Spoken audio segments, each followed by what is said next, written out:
Start. ठीक हो गया। बिस्मिल्लाहिर्रहमानिर्रहीम। मैं मेरे बच्चों, मेरे बुजुर्गों, मेरी बहनों, मेरे बेटियों, मेरी बेटियों, ठीक है? अब ठीक है? चलिए मेरे बच्चों, अस्सलाम वालेकुम। मैं आपसे बरह रास्त कोई लगी लिपटी कहे बगैर बरह रास्त बात करना चाहता हूँ। बात यह है कि ये जो पाकिस्तान हमारा हमने हासिल किया बड़ी मुश्किलों से, इसके अंदर इसका हमने जो बेड़ा गर्क किया है ना, वो मुझे तकलीफ होती है। इसका बाकियों ने तो किया ही क्या था।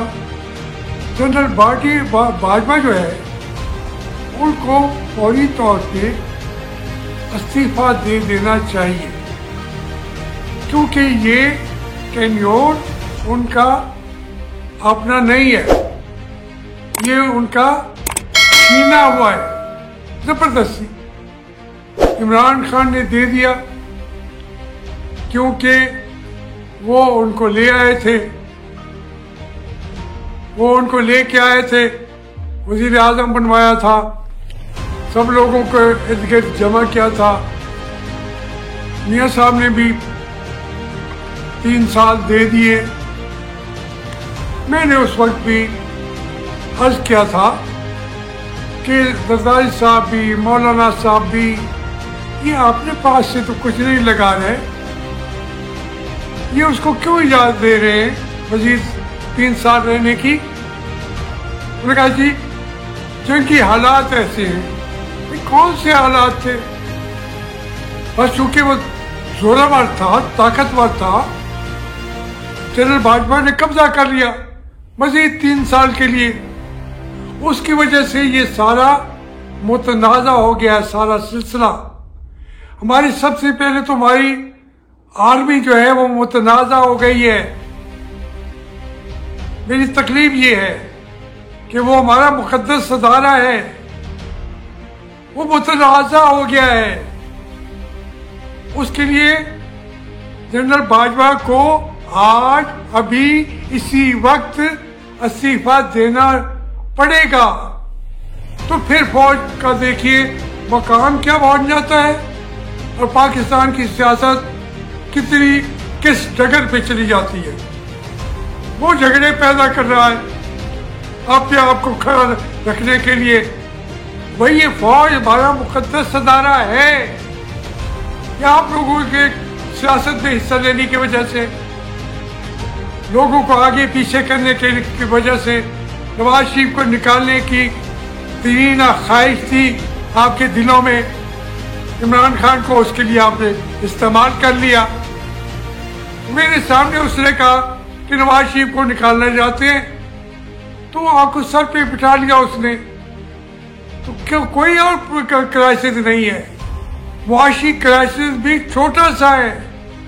अगर हमारा सियासी क्राइसिस हल हो जाए तो आप आराम से देखेंगे कि पाकिस्तान कैसे, जब फौज एक पेट पे खड़ी होगी तो पूरा पाकिस्तान खड़ा हो जाएगा। हमारी सबसे बड़ी डिसिप्लिन फोर्स हमारी आर्मी है, हमारी अस्करी क़यादत है।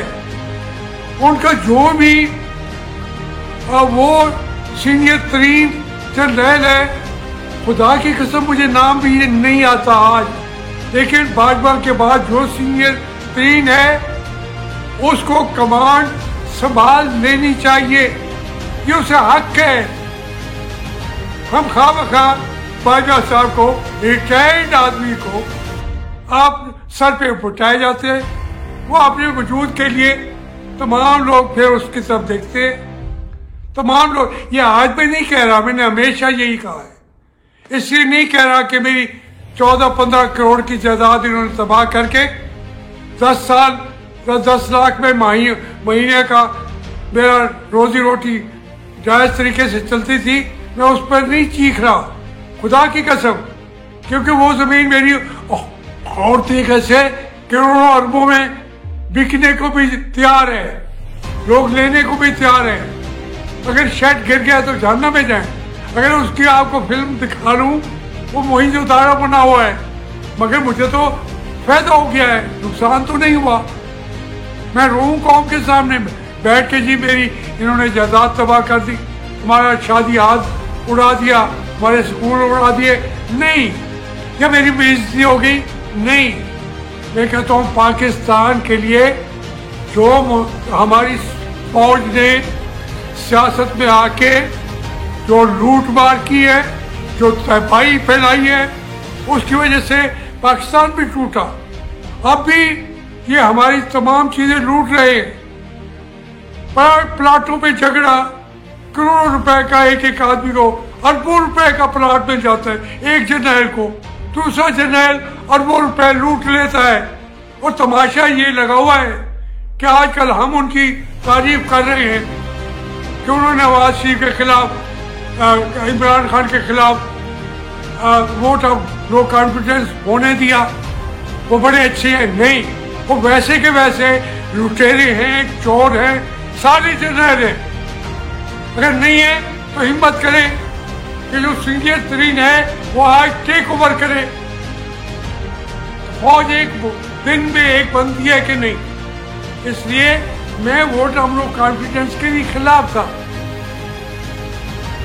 क्योंकि इमरान खान का जो हुकूमत करने का तरीका था वो खुद मर रहा था। आपने उसको जिंदा कर दिया है, मर रहा था, उसका कोई ये कोई तर्ज हुकूमत था? हर बंदा उससे रोजाना चीखें निकल रही थी लोगों की। आपके चंद दिन की वजारत थे उलमा के लिए, आपने क्या गेन किया उससे? आपने क्या हासिल किया? मैं समझता हूं कि उसको इस्तीफा देना चाहिए और फौरी तौर पर इंतखाबात कराने चाहिए। मुझे कोई अब टिकट ना दे, मैं एक सीट के लिए चुप नहीं कर सकता। मैं मुस्लिम लीग को भी कहता हूं, ये काबीना जिस तरह बन रहे हैं नहीं बढ़ेगी, लोग इसको कबूल भी नहीं करेंगे। जब इमरान खान को हटाना था उस वक्त का कौम आपके उस वक्त तक साथ थी, हटाने के बाद आपको वो जायज वजीर आजम नहीं मानती, आपकी काबीना को एक जायज आईनी काबीना नहीं मानती, बाजवा को जायज कमांडर इन चीफ नहीं मानती। वो यूजर पर है, उसने कब्जा किया हुआ है, उसको हटना चाहिए। यही मियां नवाज शरीफ कहता था, यही इमरान खान कह रहा है, यही मैं जो बात करता था आप सब कह रहे हैं। मैं समझता हूं अगर आज उसको वो हट जाता है, खुद हट जाए, उसका हक नहीं है। जबरदस्ती दूसरों के हक पे उसने डाका मारा हुआ है, भाजपा ने क्यों मारा हुआ है? तो इसलिए ये मुल्क तबाह कर रहे हो और सिर्फ एक जनरल को हम सब बचा रहे हैं, क्यों बचाए? अब वोट ऑफ नो कॉन्फिडेंस हो गया सुप्रीम कोर्ट को, मैं उनके फैसले के आगे सरे तस्लीम कम करता हूं।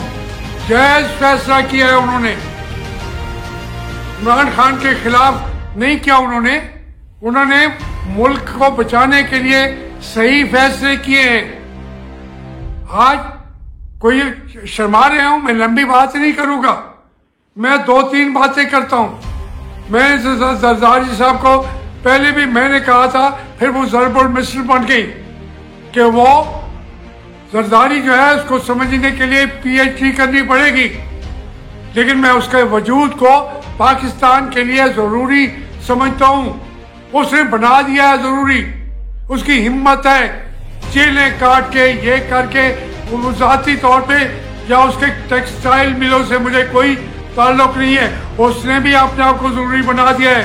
मुस्लिम लीग की ईमानदारी और बददियानती का जो लोग बातें करते हैं, मैं तो मुस्लिम लीग को सबसे ज्यादा अहमियत देता हूँ नंबर 1 पे। अगर आज इलेक्शन कराएंगे तो वो फिर फेक रिजल्ट आएंगे। अगर इलेक्शन करा दें आप 3 साल महीने में, 4 महीने में, तो सबसे बड़ी पार्टी उभरेगी मुस्लिम लीग पंजाब से, दूसरी जगहों से भी। पंजाब से दूसरे नंबर पे, तीसरे पे आएगी तहरीक इंसाफ। आज के रिजल्ट जो बता रहा हूँ ये नोट कर लीजिए, यही रिजल्ट होंगे। नंबर 1 पे मुस्लिम लीग नून, नंबर 2 पे तहरीक इंसाफ, नंबर 3 पे पीपल पार्टी या दूसरे आएंगे। यही वहां पे केपी के अंदर वहां हो सकता है नंबर 1 पे JUI आ सकती है। जितना उसने कल के इलेक्शन में हंगू में भी इतने वोट ले जाना JUI का, वो जो उसके इलाके भी नहीं है, उन इलाके में जब वो खड़ी होगी तहरीक इंसाफ उसका सामना नहीं कर सकेगी। हजारा और हैदराबाद में मुस्लिम लीग नून होगी, वहां पे असवंद यारवली की पार्टी भी है, उसका अपना मकाम है। फिर मैं आपको ओवरऑल तफसीलात पे अभी नहीं जाना चाहता था, मैं आपको बता रहा हूं कि ये जो चीजें मैं कहता रहा हूं मैं वही कह रहा हूं, वही कहता रहूंगा। ये तजजिया है मेरा, 72 साल जिंदगी है मेरी। इमरान से 2 साल बड़ा हूं, मियां नवाज शरीफ से 4 महीने बड़ा हूं, मैं शहबाज शरीफ से 1 साल बड़ा हूं, मैं परवेज इलाही से, अफसोस हुआ है मुझे परवेज इलाही का, जिस तरीके का उनका सियासत का एंड हो रहा है मैं नहीं देखना चाहता था। इससे मुझे उनके वालिद ज़हूर इलाही याद आ रहे थे। मैं जहाँ से अभी ये व्यू लाइट कर रहा हूँ, इसी कमरे में चौधरी शुजात हुसैन भी बैठे रहे हैं, परवेज इलाही भी इसी गांव में मेरे पास बैठे रहे हैं, उन्होंने मेरे लिए जंगें भी लड़ी हैं। मुझे अफसोस हुआ है जो कल परवेज इलाही ने अपनी शक्ल बनाई है, नहीं करना चाहिए था ये, उसकी बात भी नहीं थी, उसके बेटे ने मरवा दिया उससे। पहले भी जब वो काफ में गए थे मैंने उनसे बोलना छोड़ दिया था, जेल में बैठ के भी कभी उनसे मैंने बात नहीं की, चौधरी शुजात से भी नहीं की।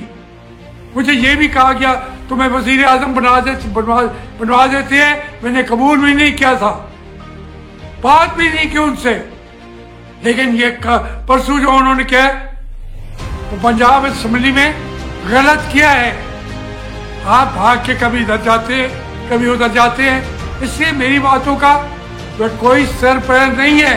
जहां से बात मेरे सामने आ रही है आपसे करता जा रहा हूं। मैं समझता हूं कि फौरी तौर पर इंतखाबात करा दिए जाए और इमरान खान को सारे अगर बैठ के फाइनल कर सकते हैं, इंतखाबात के रूल्स और रेगुलेशन कर लें।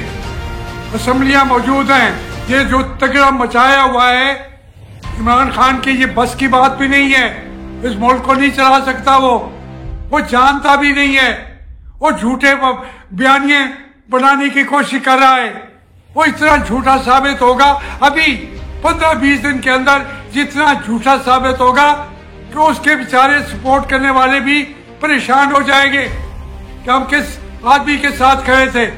लेकिन मैं फिर कहूंगा जितने उसके जलसे हुए हैं, मैं तो उन जलसों में रहा हूं जो इससे बड़े थे। फिर उसके बाद फौज ने उसको साथ दे के, लोग साथ बिठा के उसको वज़ीर आज़म के नंबर पूरे कर दिए, खुद मानते हैं इस बात को। फिर वो कहते सोलो फ्लाइट करता था, तो क्या वो आपसे हर कदम पर आपकी गोद में बैठ के आपसे हर वक्त मशवरे करता? आप छोड़ दें सियासतदानों को उनके हाल पे, और छोड़ दो इनको बेचारों को इनके हाल पे, कि पाकिस्तान को चला लेंगे।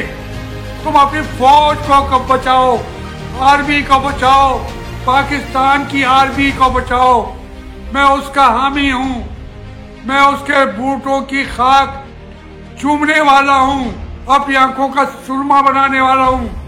तुम उस फौज का बेड़ा गर्क कर रहे हो बाजवा साहब, ना करो बेड़ा गर्क, छोड़ दो हमारी जान। बस यही बात करना चाहता था।